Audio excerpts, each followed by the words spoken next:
You're the first person to have interviewed Pawan Kalyan after his, deputy CM. Joker. ఈ విధంగా ప్రాంతీయవాదం అనేది పెరిగిపోతే అది ఉగ్రవాదం కంటే డేంజర్ అన్నాడు. తెలంగాణ ప్రాంతీయవాదం అనేది ఉగ్రవాదం కంటే డేంజర్ అని నువ్వు అన్నావంటే you are equating Telangana's regional sentiments to terrorism. Knowing your history is not living in the past, it is knowing the cost of your present. Unfortunate for people of Andhra Pradesh, we believe he's very unstable. ఏ ఒక్కడు తెలంగాణోడు ఆయనకు vote కాదు కదా, ఆయన దేకని కూడా దేకడు. ఈ Gen Z generation waste, ఇలా పనిచేసుడు రాదు అంటే you will obviously stand up for your generation. మా పార్టీ చీఫ్ అన్నట్టు ఆయన ఒక ఎంటర్టైన్మెంట్ ఫ్యాక్టర్ మాత్రమే. కవిత గారు అనేవారు తెలంగాణ అజిటేషన్ లో అంత ఇంటెగ్రల్ పార్ట్ వహించి she was leading one of the leaders of the movement. ఇవన్నిటి తర్వాత తెలంగాణ సెంటిమెంట్ గురించి మళ్ళీ వచ్చి మాట్లాడితే 100% ఆ రోల్ లో she will respond. Live with my Telangana sentiment for a life time. అది బయటికి ఎప్పుడు వస్తుంది అంటే ఎవడన్నా వచ్చి పిక్ చేసి ఏదో మాట అన్నప్పుడే బయటికి వస్తుంది. Kavita Gari's response, is it necessary or unnecessary? 100% necessary. So hi guys, welcome back again. Today we are here with Akash Kolluru. Did I spell it right? Yes. Hey Akash. So Akash గురించి చెప్పాలంటే నాకు ఒక పెద్ద list ఇచ్చారు. To start off, he's a broadcast journalist and he has covered major media houses like CNN, News 18, Republic TV, and he has covered every election post 2017. Apart from that, he played a major role in, busting in sting operations. Apart from that, his major areas were in crime, conflict zones, politics. He busted drug rackets and citizen politics. And he has worked closely with Arnav and Rajdeep. And the list just goes on. So, would you like to give a brief about yourself? No, I think you've covered most of it. I liked the excitement when you finally remembered it was drug rackets. Yeah, I'm like, yes, yeah. You're like, yeah, I I'm remember. like, rackets? Oh, yeah, drug Not that rackets. exciting. You're like, drug rackets. But no, in a nutshell, I've been a seasoned broadcast journalist. I've just, a few days ago, taken the political plunge, become the national media spokesperson for Telangana Action Sena, the new party that was started by Srimati Kalvakuntla Kavita. And we obviously are looking for a better future for Telangana. But before that, I was somebody who covered crime, politics, war zones, conflict zones. Have been a sting ops specialist. I've delivered multiple investigations, covered everything from paper leaks to natural calamities to conflict zones like the Ram Rahim riots. I was in Israel during the Gaza war. So those in a nutshell would be a few experiences that I've had which have been life-altering, which eventually I believe also helped me take the decision of getting into politics, because even to do good, I genuinely believe that you need to be able to control resources and should be in a position of power where one decision that you take can impact lakhs or crores of people, crores of lives across the state. Damn, that's... yeah, I've stalked your LinkedIn, by the way. I was about to say national media representative. Yes. A spokesperson. Yeah, spokesperson, guys. Okay, now... I've also seen that you're the first person to have interviewed Pawan Kalyan post his, after his, deputy CM and him undertaking the role of that. So, now, coming to that, Pawan Kalyan recently said Telangana is not anyone's Jagir and announced Janasena's plans to grow in the state. Now, the internet obviously will have its own opinions. Now, why do you think this particular statement hit such a nerve in Telangana politics? First things first, నేనే first journalist అయినా interview చేయడం. That kept aside అప్పుడు నేను ఒక జర్నలిస్ట్ని. అప్పుడు కూడా నేను Telangana బిడ్డనే firstly. అప్పుడు కూడా ఈ మోషన్, ఈ స్టేట్మెంట్ ఒకవేళ వచ్చిండుంటే ఈ క్వశ్చన్ కూడా అడిగేటోను నేను as a journalist also. But ఇప్పుడు ఒక పొలిటికల్ పార్టీ రిప్రజెంటేటివ్గా చాలా సింపుల్గా చెప్పాలి, ఇది తెలంగాణ ఎవరు జాగీర్ కాదంటే తెలంగాణ 100% తెలంగాణలో jagir. That is a straight pointed answer to what he said. Second, ఆయన తెలంగాణలోకి రావాలా వద్దా, ఆయనకు రైట్ ఉందా లేదా, హైదరాబాద్లో బతకాలా లేదా, ఇక్కడ 2 డిఫరెంట్ డిస్కషన్స్ ఉన్నాయి. అది మనం చాలా క్లారిటీతో అర్థం చేసుకోవాలి. ఒకటి కాన్స్టిట్యూషనల్ డిస్కషన్. ఇండియాలో ఉన్న ఏ సిటిజన్ అన్నా, ఏ పొలిటికల్ పార్టీ అన్నా, ఇండియాలో ఉన్న ఏ టెరిటరీకి పోయి అన్నా పొలిటికల్ పార్టీ పెట్టొచ్చు, అక్కడ కంటెస్ట్ చేయొచ్చు. మనుషులు ఓట్లు వేస్తారా లేదా అనేది that is up to the voters. So ఆ కాన్స్టిట్యూషనల్ డిబేట్లో ఏ పొలిటికల్ పార్టీ కానివ్వండి, మేము కానివ్వండి, నేను యాజ్ అ ఇండివిజువల్ కానివ్వండి, ఆయనని ఏ విధంగా ఆపుతలేము, మేము ఆపలేము కూడా. The second debate is moral, ethical about the sentiment of Telangana. ఇప్పుడు ఒక మనిషి ఫస్ట్ అయితే 2014లో స్టేట్ డివైడ్ అయిన తర్వాత తెలంగాణలో ఎవరైనా చచ్చిపోతే దినాలని చేసుకుంటారు 11 రోజులు. ఆ మనిషి తెలంగాణ స్టేట్ ఫార్మ్ అయినందుకు నేను 11 రోజులు ఉపవాసం చేసినా అన్నాడు. సో, ఈ తెలంగాణ ఫార్మేషన్ వల్లనే 11 రోజులు ఉపవాసం చేసినా అన్న మనిషి obviously anti Telangana or pro Samaikyandhra అనుకుందాం. ఆయన పార్టీ పెట్టిండు. ఆయన అలయన్స్ పెట్టుకున్నాడు. ఇప్పుడు ఫైనల్లీ చాలా ఏళ్ల తర్వాత 2 ఎలక్షన్‌ల తర్వాత పవర్‌లోకి వచ్చినాడు. డిప్యూటీ సీఎం అయినాడు. ఆహ్, నా ప్రకారం unfortunate for people of Andhra Pradesh. But good for him. Whatever. He is finally attained power. Recent స్టేట్మెంట్స్‌కొస్తే ఎందుకు మేము దాన్ని ఇంత స్ట్రాంగ్‌గా ఆహ్, కౌంటర్ చేస్తున్నాము అని మీకు చెప్పాలంటే, ఫస్ట్ థింగ్స్ ఫస్ట్, ఆయన 2 జూన్ తెలంగాణ ఫార్మేషన్ డే రోజు తెలంగాణకొచ్చినాడు. హైదరాబాద్‌లో రీబిల్డింగ్ తెలంగాణ అనొక సభ పెడదాం అనుకున్నాడు. దానికి గవర్నమెంట్ పర్మిషన్ ఇవ్వలేదు. గవర్నమెంట్‌కి వాళ్ళ రీజన్స్ ఉంటాయి. ఈయనకి వాళ్ళ రీజన్స్ ఉంటాయి. దాని తర్వాత నేను ఒక ప్రెస్ కాన్ఫరెన్స్ పెడతా అని ప్రెస్ కాన్ఫరెన్స్ పెట్టినాడు. ఆ ప్రెస్ కాన్ఫరెన్స్‌లో ఆయన ఎట్లాంటి మాటలు మాట్లాడిండు అనే దాని మీద మా కౌంటర్. ఇప్పుడు ఒక మనిషి ఇంటెన్షనల్‌గా ఒక మనిషి ప్రో తెలంగాణ సెంటిమెంట్‌ని లేదంటే తెలంగాణ రీజనల్ సెంటిమెంట్‌ని యాంటీ నేషనలిజం అంటే ప్రో తెలంగాణ గాని, తెలంగాణ ప్రాంతీయవాదిగా నేనుంటే నేను యాంటీ నేషనల్ అనేదాకా ఆయన తీసుకుపోయిండు.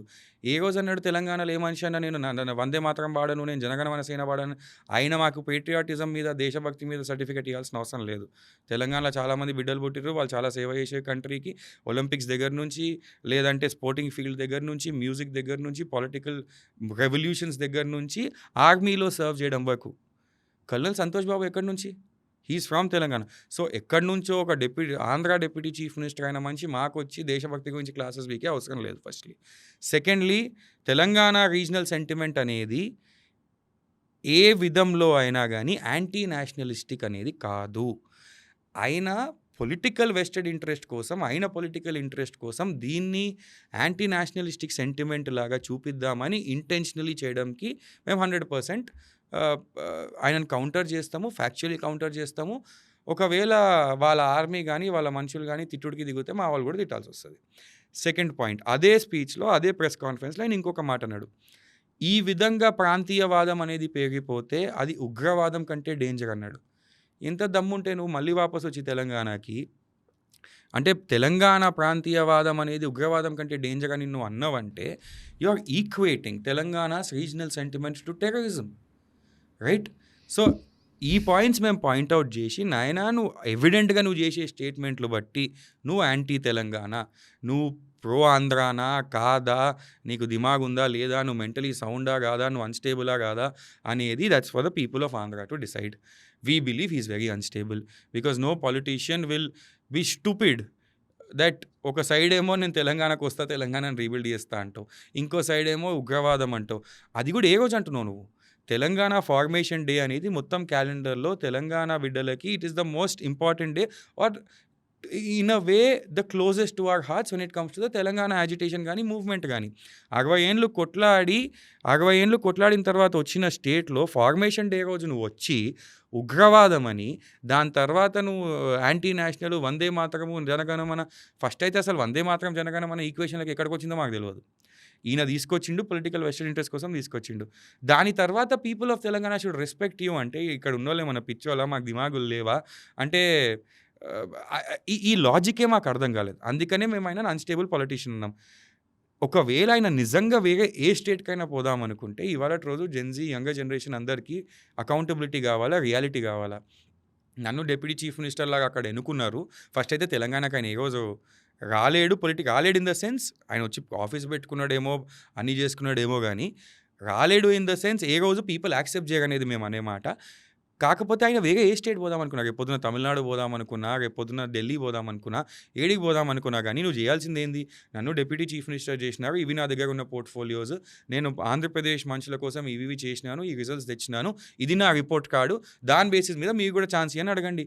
అంతేగాని ఈడికొచ్చి తెలంగాణ ప్రాంతీయవాదం అనేది ఉగ్రవాదము, తెలంగాణ వాళ్ళు యాంటీ నేషనల్ అని పోర్ట్రే చేసుకుంటా జనగణమన వాడరు అని పిచ్చి పిచ్చి మాటలు మాట్లాడితే ఇట్లాంటి రెస్పాన్సెసే వస్తాయి. ద లాస్ట్ స్టేట్మెంట్ ఈ మేడ్, ఢిల్లీలో నేషనల్ ఇంటిగ్రేషన్ సభ అని ఒకటి పెట్టుకొని అశోక హోటల్‌లో పోయి ఆయన మాట్లాడుతూ ఏమన్నాడంటే, ఒక జనరేషన్ అంటే జెన్‌జీ అని మనం ఇప్పుడు అంటున్నాము. ఒక generation of Indians last before Gen Z. వాళ్ళు ఓడిపోయినారు. ఎందుకంటే 1200 మంది కన్‌ఫ్యూజన్‌లోనో, దేంట్లోనో మావోయిజం, నక్సలిజం లాంటి ఐడియాలజీకి అపీల్ అయిపోయి, వేరే అట్లాంటి ఐడియాలజీలకు అపీల్ అయిపోయి, వాళ్ళ లైఫ్ వాళ్ళు త్యాగం చేసుకున్నారని. ఎటువంటి పిటి, ఎటువంటి సింపతి, ఎటువంటి అంటే నీతోని పాపం అనిపించుకునే వాళ్ళు కాదు మా మార్టర్స్ ఫస్ట్‌లీ. సెకండ్‌లీ ఒక సైడేమో నువ్వు వాళ్ళకి రెస్పెక్ట్స్ అర్పించడానికి వచ్చినా అంటావు హైదరాబాద్‌కి. ఇంకో సైడేమో వాళ్ళని నువ్వు యాంటీ సోషల్, యాంటీ నేషనల్ ఎలిమెంట్స్‌కి ఈక్వేట్ చేస్తున్నావు.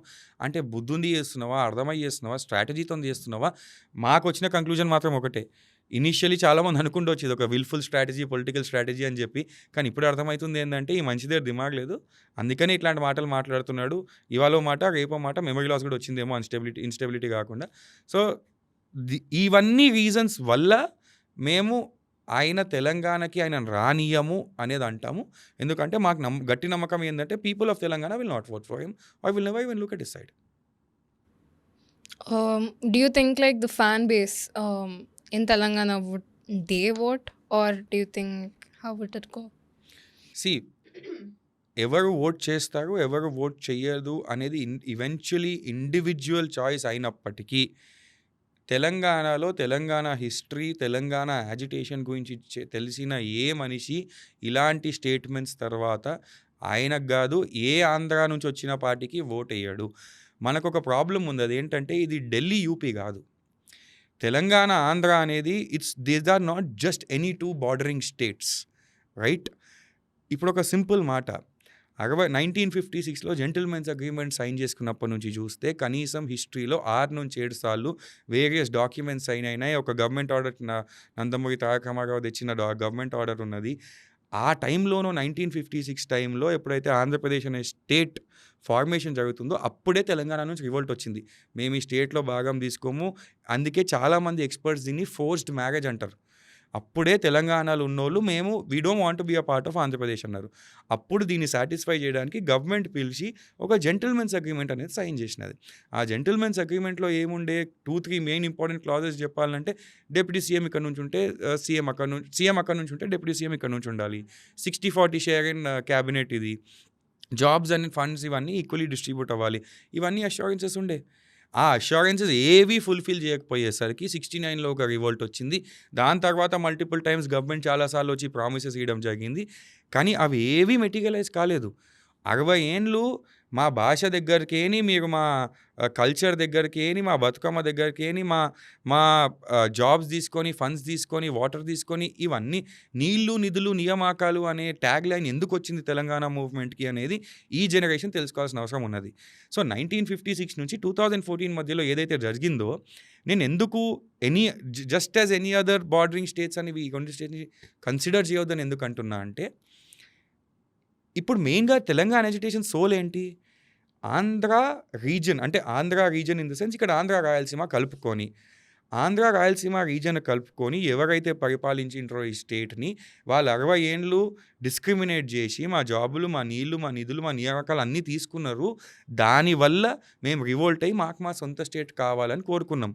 అవి కాకుండా భాషను ఇన్సల్ట్ చేయడము, అవి కాకుండా చాలా విధాలుగా డిస్క్రిమినేట్ చేసి మా కల్చర్ని, మా ఫెస్టివల్స్ని అన్నిటిని ఇన్సల్ట్ చేయడం వల్ల ఇప్పుడు ఇన్నేళ్ళు కొట్లాడి స్టేట్ తెచ్చుకున్న తర్వాత ఒక ఆంధ్ర డిప్యూటీ చీఫ్ మినిస్టర్ అయిన మనిషి ఆయన వచ్చి నేను మళ్ళీ ఇక్కడ సెంటిమెంట్ని హర్ట్ చేస్తా, సెంటిమెంట్ని వేకప్ చేస్తా, ప్రవోక్ చేస్తా మనుషులని నాకు ఓట్లు వేయండి అంటే ఎవడైనా నాకు ఎందుకు ఓటేస్తాడు? తో సమిట్ అప్, ఆయనకు ఓట్లు అనేవి పడవు. అండ్ అన్నిటికంటే ముందు అందరు తెలుసుకోవాల్సింది ఏంటంటే, ఇప్పుడు ఏదో వచ్చి నేను ఫస్ట్ టైం తెలంగాణలో కంటెస్ట్ చేస్తున్నట్టు మాట్లాడుతుండే. ఆయన ఫస్ట్ టైం కాదు కంటెస్ట్ చేసేది, ఇంతకుముందు మున్సిపల్ ఎలక్షన్స్ కంటెస్ట్ చేసిండు, అప్పుడు ఓట్లు పడలేదు. 23లో కంటెస్ట్ చేసిండు, అప్పుడు ఓట్లు పడలేదు. సో ఈ నెగటివ్ అంతా ఏదైతే బిల్డ్ అవుతుందో, ఫస్ట్ టైం వస్తున్నాము, మేమేదో బీకేస్తాము, మాకేదో ఫ్యాన్ బేస్ సపోర్ట్ చేసేస్తుంది అని చెప్పి, Telangana people are very smart. వాళ్ళు ఎంటర్టైన్మెంట్ లాగా చూస్తారు, పాలిటిక్స్ని పాలిటిక్స్ లాగా చూస్తారు. మా పార్టీ చీఫ్ అన్నట్టు ఆయన ఒక ఎంటర్టైన్మెంట్ ఫ్యాక్టర్ మాత్రమే. ఆయన ఫైట్లు, ఆయన సాంగ్స్, ఆయన డాన్సులు చూసి మేము నవ్వుకుంటాం, ఎంజాయ్ చేస్తుండొచ్చు. అంతేగాని ఆయనను పొలిటికల్ ఇన్ని రోజులు వద్దొద్దని ఎలగొట్టిన వాళ్ళని మళ్ళీ ఆయన చేతిలో తెచ్చి పవర్ పెడితే ఈ రీజన్కి ఎంత అన్యాయం జరుగుతుంది అనేది మాకు తెలుసు. అండ్ యంగ్స్టర్స్ కానివ్వండి, ఎవరైనా కానివ్వండి, వాళ్ళు 110% ఆయనకు ఓటేయరు. ఇక్కడ అన్నిటికంటే ఇంపార్టెంట్ ఆస్పెక్ట్, కొంతమంది యంగ్స్టర్స్ ఎవరికైతే తెలంగాణ యాజిటేషన్ గురించి తెలియదో, ఎవరైతే పోస్ట్ యాజిటేషన్ పుట్టుండొచ్చు చాలామంది, ఈ టైం వాళ్ళు ఆబ్వియస్లీ ఓట్ చేయలేరు బికాస్ ఆఫ్ దేర్ ఏజ్. కాకపోతే గోయింగ్ ఫార్వర్డ్ ఇప్పుడు 29 టైంకి 28-29 ఒకవేళ 8లో ఎలక్షన్ జరిగితే అప్పుడు నేను 29 2010-11 టైంలో పుట్టిన వాళ్ళకి వాళ్ళు చాలా చిన్న పిల్లలు కాబట్టి ఆ యాజిటేషన్ టైంలో ఏం జరిగింది, ఎట్లా డిస్క్రిమినేషన్ జరిగింది, దాని ముందు 6 డెకేడ్స్ ఏం జరిగిందని వాళ్ళకి తెలియదు. వాళ్ళతో మా రిక్వెస్ట్ ఒకటే, ఇగ్నరెన్స్ ఈజ్ బ్లిస్ అనేది ఒక సేయింగ్ ఉంటుంది, కానీ ignorance when it comes to your history is a problem. Because please understand this, knowing your history is not living in the past, it is knowing the cost of your present. So in other words, నీ history తెలుసుకోవడం అనేది నువ్వు ఏదో పాస్ట్లోకి వెళ్ళిపోయి దాంట్లో బతుకుతున్నట్టు కాదు. నీ present, నీ ఫ్రీడమ్, నీ స్టేట్ రావడానికి ఎంతమంది త్యాగాలు చేస్తూ వచ్చింది, ఎంతమంది కొట్లాడుతూ వచ్చింది, చేస్తూ వచ్చింది అన్నది నువ్వు తెలుసుకుంటే నువ్వు బతుకుతున్న ఈ ప్రెజెంట్ని మనుషులు ఎంత సాక్రిఫైస్ చేసి నీకు తెచ్చిచ్చి అనేది నీకు అర్థమవుతుంది. అది అర్థమైన ఏ ఒక్కడు తెలంగాణోడు ఆయనకు ఓటు కాదు కదా, ఆయన దేకని కూడా దేకాడు. But I should actually ask your Gen Z, will you vote for Pawan Kalyan? No comments. I'd like to stay as nonchalant, and I'd like to have a poker face on this because it's mainly, oh god, it's mainly your insights on this. So Fair I'd enough. like to stick to the questioning part only. Thank you. Now, so Kavita Garu, she was quick to respond to Pawan Kalyan's comments. Now, what do you think was the message behind her reaction? Was she speaking as a TRS leader or tapping into a larger Telangana sentiment? See, tapping into a sentiment అనే justification ఆ డెఫినేషనే మాకు లేదు. Her rebuttal, her counter was simple. ఒక మనిషి బయటి నుంచి, ఆయన మేము అవుట్ సైడర్ అనే అంటాము. ఇవాళ ఆయన ఒక పాయింట్ బ్లాంక్ క్వశ్చన్ కూడా అడిగినాం మేము, నువ్వు ఆంధ్రవా తెలంగాణ? ఆ క్లారిటీ, రైట్? ఆ క్లారిటీ ఆంధ్రాలో ఉన్న వాళ్ళకి కావాలా, తెలంగాణ ఉన్న వాళ్ళకి కావాలా? ఇప్పుడు నేను చెప్పిన బ్యాక్డ్రాప్ అంతా సెంటిమెంట్ గురించి, it makes it very clear that ఇక్కడి నుంచి ఏ లీడరు ఏ రోజు పోయి అక్కడ కంటెస్ట్ చేసినా, అక్కడి నుంచి ఏ లీడర్ ఏ రోజు ఇక్కడ కంటెస్ట్ చేసినా, ఈ సెంటిమెంట్స్ అనేవి 100% ప్లే అవుట్ అవుతాయి, right? So keeping that in mind, నువ్వు ఆంధ్రనా తెలంగాణ? సెకండ్ పాయింట్, ఒక అవుట్ సైడర్, ఒక ఆంధ్ర మనిషి, ఒక డిప్యూటీ చీఫ్ మినిస్టర్ లాగా ఉన్న మనిషి వచ్చి తెలంగాణ అమరవీరులను, తెలంగాణ మాటర్స్ను, తెలంగాణ సెంటిమెంట్ని ప్రవోక్ చేసి తిడితే దాని ఉగ్రవాదం అంటే, ఉగ్రవాదం అనేది we went out on one leg to also say why aren't you filing cases on him, cases of sedition? ఇది యాంటీ నేషనలిజం కాదా? ఇప్పుడు ఒక స్టేట్ని, దాంట్లో ఉన్న రీజనల్ సెంటిమెంట్ని నువ్వు యాంటీ నేషనలిజం, నువ్వు టెర్రరిజంకి ఈక్వేట్ చేస్తున్నావు. So how dare you even do that? So whatever Kavita Garu said, it was an absolute counter to stand up. Telangana అంటే మేము నిలబడతాము. ఇప్పుడు మా పేరేంటి, పార్టీ పేరు తెలంగాణ రక్షణ సేన. ఇప్పుడు తెలంగాణ రక్షణ సేన అని పార్టీ పెట్టుకొని తెలంగాణ సెంటిమెంట్ని వచ్చి ఒకటి తిడుతుంటే, ఆయనకి రిబటల్గా మేము ఏం మాట్లాడకపోతే మా పార్టీ ఎగ్జిస్టెన్స్ ఉండి వేస్ట్. సో తెలంగాణ సెంటిమెంట్ అన్నాడు, తెలంగాణ పీపుల్ని అన్నాడు, మమ్మల్ని మళ్ళీ వచ్చి ఇన్సల్ట్ చేయడానికి ట్రై చేసినాడు, బీయింగ్ ఎన్ అవుట్ సైడర్ అన్న దానికి ఆమె ఇచ్చిన కౌంటర్ అంతే తప్ప, దాంట్లో సెంటిమెంట్ని యూజ్ చేసుకోవాలన్న కాన్సెప్టే లేదు. అండ్ ఆ థాట్ కూడా ఏ రోజు కాదు. బికాజ్ ఒక సెంటిమెంట్ ఉంది నీకు అంటే ఎవరికైనా తెలంగాణలో. ఇప్పుడు ఆ సెంటిమెంట్కి హర్ట్ అయిన, నేను ఒక సింపుల్ ఎగ్జాంపుల్ ఇస్తా. You belong to the Gen Z generation, right? ఇప్పుడు రోజు పొద్దున్న లేచి you don't feel the need to say Gen Z, right? You don't announce it to the world. రోజు పొద్దున్న లేవగానే నేను Gen Z, నువ్వు మిలేనియల్ అనం కదా మనం. అదే ఒక మిలేనియల్ కానీ, ఒక బూమర్ కానీ ఎవరికైనా వచ్చి మిమ్మల్ని ఈ Gen Z జనరేషనే వేస్ట్, వీళ్ళకి పని చేసుడు రాదు అంటే, you will immediately stand up and say, ఏం మాట్లాడుతున్నావు? Gen Zలో ఇంతమంది ఇంత పెద్ద పెద్ద పనులు చేసినారు, మాకు ఇవన్నీ వచ్చు, మీరు మాట్లాడని ఇష్యూస్ మేము మాట్లాడుతున్నాం. You will obviously stand up for your generation. Similarly Kavitha garu అనేవారు తెలంగాణ యాజిటేషన్లో అంత ఇంటెగ్రల్ పార్ట్ వహించి, తెలంగాణ యాజిటేషన్లో కష్టపడి బ్లడ్ స్వెట్ టీయర్స్ పెట్టి she was leading, one of the leaders of the movement. ఇవన్నిటి తర్వాత తెలంగాణ సెంటిమెంట్ గురించి మళ్ళీ వచ్చి మాట్లాడితే 100% ఆ రోల్లో షీ విల్ రెస్పాండ్. మేము స్టార్టింగే పోయి ఆయన రాకముందు, ఆయన ఈ మాటలు అనకముందు నువ్వు పిచ్చోన్వి, నువ్వు తెలంగాణకు రావద్దు అని ప్రియంటివ్గా మేము అని ఉంటే అది వేరే విషయం. అప్పుడు మీకు అనవచ్చు తెలంగాణ సెంటిమెంట్ మేము క్యాష్ చేసుకొని ట్రై చేస్తున్నాము అని చెప్పి. అంతేగాని ఆయన వచ్చి ప్రవోక్ చేసినాడు. దాని తర్వాత వాట్ ఈ side, was in retaliation, was in response to what ఈ సైడ్. సో ఈ కాంటెక్స్ట్లో యూసేజ్ అనేది లేనే లేదు. బికాజ్ తెలంగాణలో ఉన్న మనుషులకి 100% క్లారిటీ ఉంటుందండి. దట్ మనని వచ్చి ఒకళ్ళు హర్ట్ చేసినారు, మనని వచ్చి ఒకళ్ళు ఇన్సల్ట్ చేసినారు. ఇవాళటి రోజు మన దగ్గర ఉన్న ఒక పొలిటికల్ పార్టీ, ఒక ఉమెన్ లెడ్ పొలిటికల్ పార్టీ దాన్ని కౌంటర్ చేసింది. There ends the equation according to me. Don't you think like outsider is like an over exaggeration here, considering, I mean, even the backlash which the person has given అంటే మీ side నుండి outsider అన్నందుకు, do you think is that an over exaggeration or an under exaggeration? ఓ exaggeration కాదు, అది fact. ఇవాళటి రోజు నేను ఢిల్లీకి వెళ్తే నేను అవుట్ సైడర్, నేను ఆంధ్రాకి వెళ్తే నేను అవుట్ సైడర్, నేను తెలంగాణని, నేను ఎక్కడికి వెళ్ళినా నేను అవుట్ సైడర్. నేను పోయి యూఎస్ సిటిజన్షిప్ కూడా తీసుకోవచ్చు, but eventually in spirit, in culture, in my genes, in my blood, in my emotion, I will always be an outsider. I will always hail non resident Indian అని ఎందుకంటాం వాళ్ళని? Because at the end of the day Indian origin American అంటాం, American అనము, right? So అంటే American అని చాలామంది use చేస్తారు, I'm not going there. But ఇవాళటి రోజు నేను తమిళనాడుకి వెళ్ళినా, నేను కేరళకి వెళ్ళినా, సిమిలర్లీ నేను ఆంధ్రాకి వెళ్ళినా, నేను అవుట్ సైడర్ని. అలాంటిది ఒక ఆంధ్ర నుంచి తెలంగాణకు వచ్చినప్పుడు ఆయన అవుట్ సైడర్. I mean, కానీ మనం తెలుగు వాళ్ళం కదా అని, that's my only question here. Telugu వాళ్ళం, అది ఎవరు కాదంటలేదు. ఇప్పుడు ఫైట్ అనేది హైదరాబాద్లో చాలామంది ఆంధ్ర నుంచి వచ్చి బిజినెస్లు చేసే వాళ్ళు ఉన్నారు. హైదరాబాద్లో పవన్ కళ్యాణే చాలా బిజినెస్ చేస్తాడు. ఇన్ఫ్యాక్ట్ ఆయన మూవీలోకి వచ్చిన ఎందుకంటే హైయెస్ట్ కలెక్షన్ నిజాం రీజనే, అది తెలంగాణ రీజన్ నుంచే వస్తుంది. ఆయన వారంకి ఇదో పెద్ద అబద్ధం ఆయన చెప్పింది. నేషనల్ మీడియాలో పోయి ఇంటర్వ్యూ ఇచ్చుకుంటా నన్ను ఎవడో హైదరాబాద్ రానిస్తలేడు అంటున్నాడు. వారంకి 3 రోజులు ఉండేది హైదరాబాద్లోనే, నీ ఇల్లు ఇక్కడనే ఉంది, నువ్వు ఆపరేషన్ చేయించుకుంది ఇక్కడనే, నేను ఎవడు ఆపుతలేడు, ఆపలేము, ఆపము కూడా. అది మా ఇంటెన్షన్ కాదు.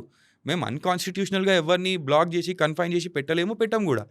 కానీ ఇక్కడ ఆంధ్ర పాపులేషన్కి తెలుగు పాపులేషన్కి కాన్ఫ్లిక్ట్ అనేదే లేదు. స్టేట్ డివైడ్ అయిపోయింది, 12 సంవత్సరాలు వెళ్ళిపోయినాయి. వాళ్ళు ఖుషిగా ఉన్నారు, మేము ఖుషిగా ఉన్నాం. వాళ్ళ స్టేట్ని వాళ్ళు చూసుకుంటున్నారు, మా స్టేట్ని మేము చూసుకుంటున్నాం. అక్కడ వరకు మాత్రం ఓకే. యూ ఆల్సో కమ్, ఎకనామిక్గా మీ యాక్టివిటీస్ చేసుకోండి, మీ బిజినెస్ చేసుకోండి, మీ మూవీ షూట్ చేసుకోండి, మీరు ట్రీట్మెంట్కి రండి. Not only Pawan Kalyan, Andhra Pradesh chief minister కూడా వారంకి 2 రోజులు ఉండేది ఇక్కడే. ఆంధ్రప్రదేశ్ మొత్తం క్యాబినెట్ తీసి చూసుకుంటే మెజారిటీ మినిస్టర్స్ వీకెండ్స్ అంతా ఉండేది హైదరాబాద్లోనే. అదే రోజు మేము ఆపలేదు కదా. ఆయన వచ్చి ఆయన స్టేట్మెంట్లు, పిచ్చి పిచ్చి స్టేట్మెంట్లు చేసేదాకా మేమేం అనలేదు. అవుట్ సైడర్ అనేది ఈ 2 స్టేట్స్ పరంగా చూసుకొని, స్టేట్ బార్డర్స్ చూసుకుంటే he is an out cider. Telugu భాష అట్లాంటప్పుడు ఒక ఇంపార్టెంట్ ఆస్పెక్ట్ అంటే ఈ జనరేషన్కి అది అర్థం అవుతుందో కాదో కానీ, when we were growing up as young children, Telugu film ఇండస్ట్రీలో మొత్తం ఒక ల్యాండ్స్కేప్ తీసుకుంటే తెలంగాణలో మాట్లాడే డైలెక్ట్ అనేది ఓన్లీ ఒక విలన్కి కానీ, యాంటాగనిస్ట్కి కానీ, లేదంటే గుండా పక్కకుండే మనుషులకు కానీ వాడేటోళ్ళు. It was used as a comical element, ఇజ్జత్ తీయడానికి. సో వాళ్ళు అవుట్ సైడర్స్ అని భావించే చేసినారు కదా. ఆ టైంలో తెలంగాణ టాలీవుడ్ ఇండస్ట్రీని రూల్ చేసింది ఎవరు? People who came from Andhra. So ఇదొక డిజైన్తో చేయబడినప్పుడు తెలంగాణ స్టేట్ వచ్చిన తర్వాత ఆ ట్రెండ్ మారింది. తెలంగాణ స్టేట్ వచ్చిన తర్వాత it went to the extent of heroes talking. ఇక్కడ నుంచి హీరోస్ లేవడం స్టార్ట్ అయ్యారు. And I really respect those heroes who came in. వాళ్ళు సడన్గా తెలంగాణలో మాట్లాడే తెలుగుని హీరోస్కి వేయడం స్టార్ట్ చేశారు, మెయిన్ స్టేజ్ అయ్యింది. So at every level Telangana సోల్ని, లాంగ్వేజ్ని, కల్చర్ని ఇన్సల్ట్ చేసుకుంటా పోతే మేము అవుట్ సైడర్ అని అంటాం. భాష సేమ్ ఉండొచ్చు, అట్లంటే మొత్తం దేశంలో లాస్ట్ పాయింట్ ఎన్ని రాష్ట్రాలు హిందీ మాట్లాడతాయి? So they something called as the entire Hindi belt. But today, if a politician from Delhi goes to a Madhya Pradesh, or a politician from Delhi goes to any other Hindi speaking or UP, he will be treated as an outsider. And that is a fact. ఇప్పుడు outsider అన్నంత మాత్రాన మీరేదో anti national, మీకు national integration, national యూనిటీకి భంగం కలిగిస్తున్నారంటే exaggeration మేము చేస్తలేము, ఆయన చేస్తున్నాడు. And second point, finally to conclude, it's become a joke. He's make a very serious profession like politics a mere joke, because remember, he's the same guy who went from extreme left to extreme right within a matter of 5 years between 2019 and 2024. He's somebody who says 2007లో నేను prime minister Narendra మోదీని కలిసిన అప్పుడే నాకు తెలుసు ఆయన prime minister అవుతాడనంట. నీకు 2007లో prime minister అవుతాడు నరేంద్ర మోదీ అని తెలుసుంటే నువ్వు కొత్త పార్టీ ఎందుకు పెట్టినావు, లెఫ్ట్ వాళ్ళతో అలయన్స్ ఎందుకు పెట్టుకున్నావు, టీడీపీతో ఎందుకు పెట్టుకున్నావు, మళ్ళీ బీజేపీ దగ్గర ఎందుకు పోయినావు, అదేదో నువ్వు బీజేపీ జాయిన్ అంటే ఇప్పటికీ ఎన్నో ఉంటుండే. సో ఒక స్టాండ్ లేదు, ఏం లేదు. I feel I can't say anything, but I just feel he should give one answer to people of Andhra Pradesh, not Telangana. వాళ్ళ డిప్యూటీ చీఫ్ మినిస్టర్ అనేటోడు మెంటలీ స్టేబులా, సౌండా, ఏమైనా ఇష్యూస్ ఉన్నాయా అనేది ఆన్సర్లు ఆయన ఇచ్చుకోవాలి వాళ్ళ పీపుల్కి. Some people feel strong responses from leaders like Kavita Garu have actually given Pawan Kalyan more visibility in Telangana. Now, is this one of those cases where responding to someone ends up amplifying them? Amplifying కాదు, visibility అంటే ఆయన ఒకవేళ any publicity అనుకుంటే that's the kind of person he is. మేము అట్లాంటి వాళ్ళ మీద comment అంటే ఆయన నియత్ మీద కామెంట్ చేయం మేము. ఇప్పుడు నెగిటివ్ అయినా పాజిటివ్ అయినా నాకు పబ్లిసిటీ అనుకుంటే that is what it is. కాకపోతే ఎవరెవరైతే మేము ఇచ్చిన రెస్పాన్స్లు, ఆయన ఇచ్చిన స్టేట్మెంట్లు చూసినారు, యాంప్లిఫై అయ్యిండొచ్చు. యాంప్లిఫై అయింది, ప్రతి తెలంగాణ బిడ్డకు పోయింది.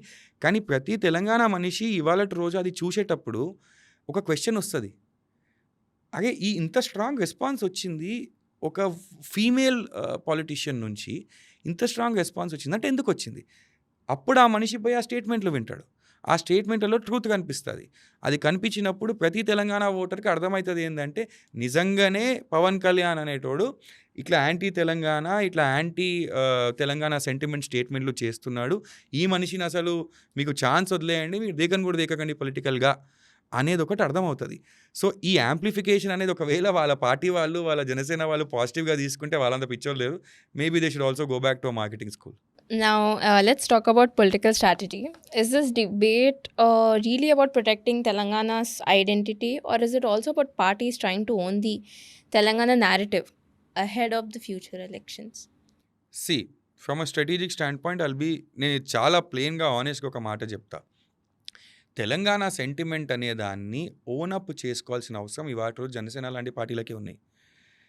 ఇప్పుడు మా పార్టీ చీఫ్ ఎవరైతే ఉన్నారో అండ్ పార్టీలో ఉన్న చాలామంది ఇన్ఫ్యాక్ట్ వాళ్ళు తెలంగాణ యాజిటేషన్లో చాలా ఇంటెగ్రల్ పార్ట్ వహించి, వాళ్ళు తెలంగాణ యాజిటేషన్లో కొట్లాడి, రోడ్ల మీద నడిచి, రోడ్ల మీద ప్రొటెస్టులు చేసి, లాఠీలు తిని, అరెస్టులు అయ్యి, జైల్లోకి పోయి బయటికి వచ్చి ఇవాళ రోజు కొత్త పార్టీ పెట్టిన వాళ్ళు. సో మళ్ళీ ఓనప్ అనేది చేసుకునే అవసరం లేదు. సెకండ్, బతుకమ్మ అనే festival today one of the biggest festivals in Telangana అని భావిస్తారు across not only Telangana but across the world. ఈ లాస్ట్ 4 years చూసినుంటే ఖతార్ లాంటి కంట్రీస్లో, ఆస్ట్రేలియా లాంటి కంట్రీస్లో, యూఎస్ లాంటి కంట్రీస్లో కూడా సెలబ్రేట్ చేస్తున్నారు. Telangana Jagruthi which is an NGO started by Kavitha garu, it was Telangana Jagriti which eventually made Batkama what it became. She took Batkama to every village, she took Batkama to every country, she took Batkama to the NRI diaspora and she made it what she made. So ఇవాళ కొత్తగా వచ్చి Telangana సెంటిమెంట్ని own up చేసుకోవాలన్న క్వశ్చనే కాదు, because Telangana sentiment and Kavitha garu have always been in sync. And ఆ అవసరం ఇవాళ రోజు ఉంటే ఎలాంటి పార్టీస్కి ఉందంటే అయితే కాంగ్రెస్ పార్టీకి ఉంది, లేదంటే ఏమంటారు జనసేన లాంటి పార్టీకి ఉంది. Janasena and obviously Andhra party కాబట్టి వాళ్ళకి అవసరం ఉంటుంది to own up Telangana sentiment. Second point ఏంటంటే కాంగ్రెస్ పార్టీకి ఎందుకు ఉందంటే కాంగ్రెస్ తెలంగాణ రాష్ట్రం డిక్లేర్ కాకముందు Congress for the longest time delayed the formation of the state of Telangana. Kiran Kumar Reddy Congress chief minister అయ్యి ఉండి ₹1 మేము ఇక్కుంటాం ఇక్కు అన్నాడు తెలంగాణ అసెంబ్లీలో. రోషయ్య రోషయ్య గారు కాదు, మన రాజశేఖర్ రెడ్డి గారు చాలా మాటలు అన్నారు ఒక టైంలో. సో చాలామంది కాంగ్రెస్ లీడర్లు చాలా జంక్షర్స్లో తెలంగాణకు అగెన్స్ట్గా మాట్లాడిన రోజులు ఉన్నాయి. ఇన్ఫ్యాక్ట్ వైఎస్ రాజశేఖర్ రెడ్డి ఒక పాయింట్లో తెలంగాణలో ఓటింగ్ అయిపోయిన తర్వాత సెకండ్ ఫేజ్కి ఆంధ్ర పోయి ఈ తెలంగాణ వల్ల పెత్తనం మనం నడవనిస్తే హైదరాబాద్ పోనీకి మీకు పాస్పోర్ట్ అవసరం వస్తుంది అన్నాడు. ఈజన్ దాట్ ప్రొవోకింగ్? సో ఈ కాంగ్రెస్ పార్టీ, ఈ జనసేన పార్టీ లాంటి పార్టీలకి మాత్రమే. అండ్ ఇప్పుడు రీక్లెయిమ్ చేసుకోవాల్సిన అవసరం బీఆర్ఎస్కి కూడా ఎందుకు ఉందంటే తెలంగాణ రాష్ట్ర సమితి అని ఒక పార్టీ పెట్టి తెలంగాణ సోల్ని, తెలంగాణ నేమ్ని, ఆ వర్డ్నే డంప్ చేసేసి మేము నేషనల్ పార్టీ అవుతాం, అక్కడ పోయేదో వీకేస్తామని చెప్పి పెద్ద పెద్ద మాటలు మాట్లాడి సొంత స్టేట్ ఇక్కడ మనుషులు వాళ్ళని ఓడగొట్టిందే because they forgot the soul of Telangana. They no longer stand up for the aspirations and the dreams of the people of Telangana. So వాళ్ళు ఇప్పుడు ఒక నేషనల్ పార్టీ అయిపోయారు. అండ్ అట్ నో పాయింట్ నీళ్లు నిధులు నియామకాలు లాస్ట్ 12 yearsలో వాళ్ళు అవి ఫుల్ఫిల్ చేయడానికి ఏమీ చేయలేదని చెప్పి మేము స్టాటిస్టికల్గా ప్రూవ్ చేయగలుగుతాం. సో ఇవన్నీ కన్సిడర్ చేసుకుంటే బీఆర్ఎస్, కాంగ్రెస్, జనసేన ఈ 3 పార్టీలకి అండ్ బీజేపీ అసలు కన్సిడరే కాదు మా ప్రకారం. అది వాళ్ళకి ఛాన్సే లేదు, వాళ్ళు తెలంగాణ యాక్సెప్ట్ చేయాలని. సో ఈ 4 పార్టీలకి ఓన్ చేసుకునే అవసరం ఉంది. కానీ the true I wouldn't say custodian, that's a very strong term two use. ఇవాళ ఉన్న ఒకే ఒక పార్టీ ఎవరైతే మేము తెలంగాణ కోసం నిలబడతాము అంటే పీపుల్ యాక్సెప్ట్ చేస్తారో మా ప్రకారం అది మా party. I just have few questions so that me along with the viewers who are watching. What's your political leaning? Political leaning? Yeah. My political leaning is with the dreams and the aspirations of the people of Telangana and their interests. Okay, like I meant like a left, right. Okay, ఇది ఒక్కటి మాత్రం నేను చాలా కేటగారికల్గా answer చేసి, ఇది మా personal opinion కూడా and party పరంగా కూడా మేము మాట్లాడతాము. చాలాసార్లు మా పార్టీ చీఫ్ కూడా అన్నారు ఏంటంటే మేము సెంట్రిస్ట్ అని ఆవిడ అన్నారు. కానీ అంటే ఐ అగ్రీ విత్ దట్. నా పర్సనల్ ఒపీనియన్ ఏంటంటే ఇండియాలో మనము దెర్ ఇస్ అ ప్రాబ్లం. ఇప్పుడు రైట్ లెఫ్ట్ అని మనం డివైడ్ అయిపోయినాం. ఒకవేళ ఒక మనిషి రైట్ ఐడియాలజీ అనుకుంటే ఆ మనిషి ఏంటంటే రైట్ వాళ్ళు ఏం చేసినా అది కరెక్టే అని గుడ్డిగా నమ్మి వాళ్ళకి సపోర్ట్ చేస్తున్నాడు. ఒక మనిషి లెఫ్ట్ ఐడియాలజీ అంటే లెఫ్ట్ వాళ్ళు ఏం చేసినా అది కరెక్టే అని చెప్పి గుడ్డిగా సపోర్ట్ చేస్తున్నాడు, రైట్ని తిడుతున్నాడు. కానీ ఒక ఇష్యూని మెరిట్ బేసిస్ మీద, ఫ్యాక్ట్ బేసిస్ మీద దాన్ని అర్థం చేసుకొని ఎవరు తప్పు ఉంది, ఎవరు తప్పు లేదు, ఎవరిని బ్లేమ్ చేయాలి అని అర్థం చేసుకొని ఆ ఇష్యూ స్పెసిఫిక్ స్టాన్స్ అంటే ఆ ఇష్యూ మెరిట్ బేసిస్ మీద స్టాన్స్ తీసుకునే పార్టీ అనేది లేదు. సో మేము ఏ రోజైనా ఒక ఇష్యూని పట్టుకొని ఆ ఇష్యూకి ఎవరు రెస్పాన్సిబుల్, దాంట్లో ఫ్యాక్ట్స్ ఏంటి, ఇవన్నీ అర్థం చేసుకొని ఎవరినైతే దాని మీద అటాక్ చేయాలనో వాళ్ళనే చేస్తాము. And we have not left any party. We have gone after BJP on certain issues where it was needed. మేము బీఆర్ఎస్కి అగేన్స్ట్ మాట్లాడినాం వెన్ ఇట్ వాజ్ నీడెడ్. మేము కాంగ్రెస్కి అగేన్స్ట్ మాట్లాడినాం when it was needed. And Janasena అంటారా ఆ పార్టీ ఎగ్జిస్ట్ కూడా కాదు మా కోసం. సో ఇవన్నీ చూసుకుంటే ఐ వుడ్ సే మేము ఈ లెఫ్ట్ రైట్ అనే ఐడియాలజికల్ స్పెక్ట్రంలో మేము ఫిట్ కాము. మేము ఒక issue based, fact based politics అనేది ఒక బ్రెత్ ఆఫ్ ఫ్రెష్ ఎయిర్ తీయడానికి వచ్చినాము. And the best example for that is if somebody who's months away from being a Gen Z, a 30-year-old, is today representing the party and being able to speak about all of this, I genuinely believe that in itself is a testament, or rather is proof enough that we will give space to new guys to come in and it will change politics forever in Telangana. All right. If you could just, give this answer in one single sentence, like very crisp, what's special about TRS? Because generally when a new political party comes into picture, citizens are definitely going to ask, so what's new about it? ఇవాళ రోజు తెలంగాణ ప్రజలు వాళ్ళ aspirations కోసం పనిచేసి Telangana first అన్న ఒకటే ఒక regional party తెలంగాణలో ఉన్నది మేమే. మిగతా ఉన్నవన్నీ నేషనల్ పార్టీలు, వాళ్ళు పట్టించుకోరు. అండ్ ఓన్లీ సెకండ్ సెంటెన్స్లో కంక్లూడ్ చేస్తా. I know you ask me to be crisp. Free education, free health, employment and entrepreneurial funding, agriculture becoming a sector in itself, and సామాజిక న్యాయం ఈ జనరేషన్కి అర్థం కాకపోతే అప్లిఫ్ట్మెంట్ ఆఫ్ ఆల్ అనేది ఈ 5 ఏవైతే బ్రాడ్ హెడర్స్ తీసుకొని మేము పనిచేస్తున్నామో ఇవి need of the hour and people need them. And this is what our agenda will differentiate us from other political parties. మేము దీంట్లో డిఫరెంట్, మేము దాంట్లో డిఫరెంట్, మేము కలర్లో డిఫరెంట్, సింబల్లో డిఫరెంట్ అని చెప్పుకుని అవి ఎనీవే డిఫరెంట్ ఉంటాయి కానీ చెప్పుకునే అవసరం మాకు లేదు. బికాజ్ మా అజెండా, మా పని, మా results will differentiate us from them. Interesting. So now we've come to the last part. I'll be giving you short questions. You should answer them in one word only, like one word, which could define the entire question. Okay. So first one, Pawan Kalyan in Telangana, opportunity or distraction? Joker. Telangana politics in 2026, emotional or practical? I hope it is practical and we want it to be result driven. Kaakapote, if somebody like Pawan Kalyan comes in, emotions will come into the play. Wouldn't sentiments come into picture here? Sentiments will always be there. According to me, ఆ sentiment అనేది ఏ రోజు ఎక్కడ పోలేదు. Like I gave you an example of the Gen Z sentiment. I live with my Telangana sentiment for a life time. అది బయటికి ఎప్పుడు వస్తుంది అంటే ఎవడన్నా వచ్చి పిక్ చేసి ఏదో మాట అన్నప్పుడే బయటికి వస్తుంది. రోజు నేను తెలంగాణ బిడ్డని చెప్పుకునే అవసరం నాకు లేదు, ఇనే అవసరం ఇవ్వడానికి లేదు. సో ఆ మూమెంట్ వచ్చి, ఆ రీజన్ వచ్చి, ఆ ప్రొవకేషన్ వస్తే 100% the sentiment will come out. Okay. So Kavita Gari's response, is it necessary or unnecessary? 100% necessary. Okay. Biggest political issue young voters should actually care about right now? ఒక్క issue అని నేను చెప్పలేను. కాకపోతే biggest political issue they should care about is youngsters politics కానీ, గవర్నెన్స్‌కి గానీ ఇంత దూరంగా ఎందుకుంటున్నారు? ఏం చేస్తే వాళ్ళు ఇన్వాల్వ్ కావచ్చు ఆ ప్రాసెస్‌లో? మీ డే టు డే లైఫ్ అనేది గవర్నెన్స్ అండ్ పాలిసీ డెసిషన్స్ వల్ల రోజు ఇంపాక్ట్ అవుతుంది. రైట్ ఫ్రమ్ మీరు పే చేసే ట్యాక్స్ నుంచి, మీరు కొనుక్కునే ప్రతి వస్తువు దగ్గర నుంచి ప్రతి ఒక్కటి మీకు ఇంపాక్ట్ అయితున్నది. కాకపోతే మాకెందుకు ఈ పాలిటిక్స్, మేము దూరంగా ఉంటాము, మేము అసలు పాలిటిక్స్ ఫాలో కాము, న్యూస్ ఫాలో కాము. అది చేంజ్ చేసుకోవాలి అండ్ హిస్టరీ గురించి కొంచెం తెలుసుకోవాలి. So, the most important issue అనేది అదే. ఎందుకంటే ఆ ఒక్క ఇష్యూ సాల్వ్ అయిందంటే, ఇప్పుడు పాలిసీ డెసిషన్స్ గురించి నేను నేర్చుకున్నా అంటే ఆటోమేటిక్‌గా నేను ప్రతి ఇంపార్టెంట్ ఇష్యూ మీద మాట్లాడగలుగుతా. దాని మీద ఒక ఒపీనియన్ ఫ్రేమ్ చేసుకోగలుగుతా. So, that I believe is the overarching problem that needs to be fixed or that the youngsters need to think about. And I actually welcome them into our party if they want to. Sliding in. CTA. Yeah, fair enough. So that's all for today. And thank you so much for being here and sharing your insights over all the questions. And yeah.